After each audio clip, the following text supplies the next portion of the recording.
Doctor صاحب سب سے پہلے تو جانیں گے اس دکھاوے کے حوالے سے کہ دکھاوا ہے کیا، جو ہم کہتے ہیں شو آف، یہ ہے کیا، ریاکاری ہے کیا؟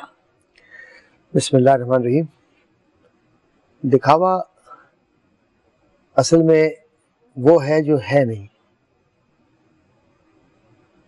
جو ہے وہ خود نظر آتا ہے، اور جو نہیں ہے اور ہم دکھانے کی کوشش کرتے ہیں تو وہ ریاکاری ہوتی ہے، دکھاوا ہوتا ہے، بناوٹ ہوتی ہے، خود نمائی ہوتی ہے، جو نام بھی دے لیں آپ۔ اور یہ سارے عنوانات انسان میں اس کی کمزور پرسنالٹی کو ظاہر کرتے ہیں۔ جو لوگ کمزور ہوتے ہیں عام طور پر وہ باتیں بہت بڑی بڑی کرتے ہیں، اور جب آپ انہیں جانچیں تو اس معیار پر نہیں پہنچ پاتے۔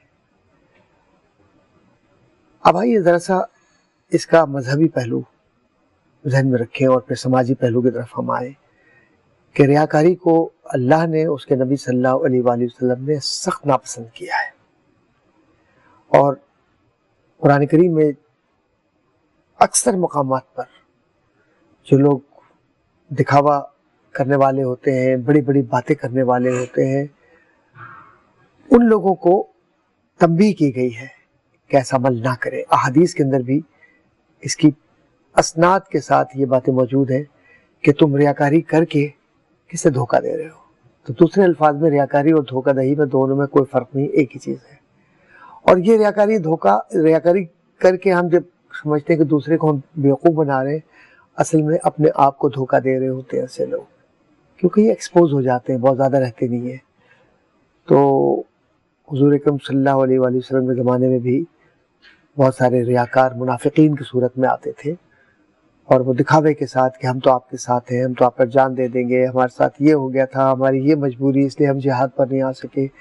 لیکن ایک ریاکار وہ ہوتا ہے جو منافقت کی کیفیت میں ہوتا ہے، ایک ریاکار وہ ہوتا ہے کہ جو اپنی چیزوں پر اتراتا ہے۔ مثال طور پر رب نے کوئی نعمت دی، کسی بڑے ہوتے پر ہے، رب نے کوئی نعمت دی، وہ بڑا تاجر بن گیا، اس کو پیسے بہت مل گئے، اور اس نے اب مکان بھی خرید لیا، گاڑیاں بھی خرید لی، اور وہ معاشرے کے اندر اس کا ایک سوشل اسٹیٹس، آج کی زبان کے اندر یہ سوشل اسٹیٹس حضور صلی اللہ علیہ وسلم کے زمانے میں بھی تھا۔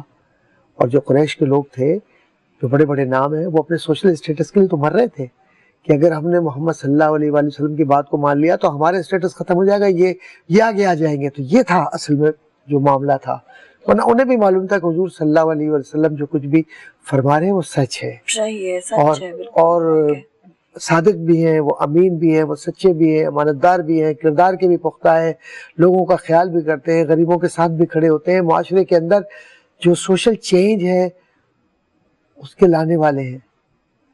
اور انہیں یہ بھی معلوم تھا کہ یہ جو یہودی ہے یہ انتظار کر رہے ہیں اس شخصیت کا جس میں ساری خصوصیات ہیں، وہ یہی ہے، وہ یہ جانتے تھے۔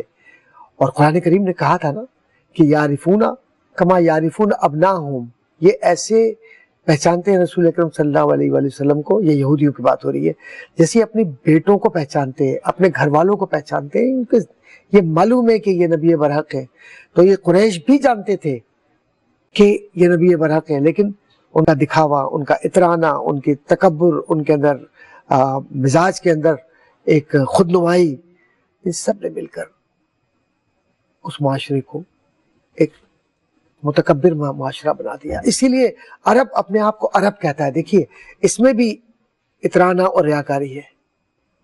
وہ جن معنوں میں کہتے ہیں عرب کہ وہ زبان و بیان کے اور اختیارات کے اور کلچر کے سب سے بڑے لوگ ہیں دنیا میں، کوئی ان جیسا نہیں ہے، اور ہمیں عجم کہتے ہیں۔ ہم عجم کے معنی ہوتے ہیں گونگا، تو ہم گونگے ہیں ان کے نزدیک۔ اور یہ عرب اور عجم کے اندر، عرب میں خود ایک تکبر اس لفظ کے اندر ہے۔ تو اللہ کے نبی صلی اللہ علیہ وسلم نے عرب کے اس تکبر کو اپنے پیروں تلے رون ڈالا، اور یہ دکھاوا اور بناوٹ کا جو کلچر تھا اسے ختم کیا۔ ورنہ ان کے ہاں تو قصیدے لکھے جاتے تھے، او ہو ان کا اونٹ کس نسل کا ہے، ان کی جو ذات ہے وہ کس نسب کی ہے، کس نسل کی ہے، ان کا مرتبہ معاشرے میں کتنا بڑا ہے۔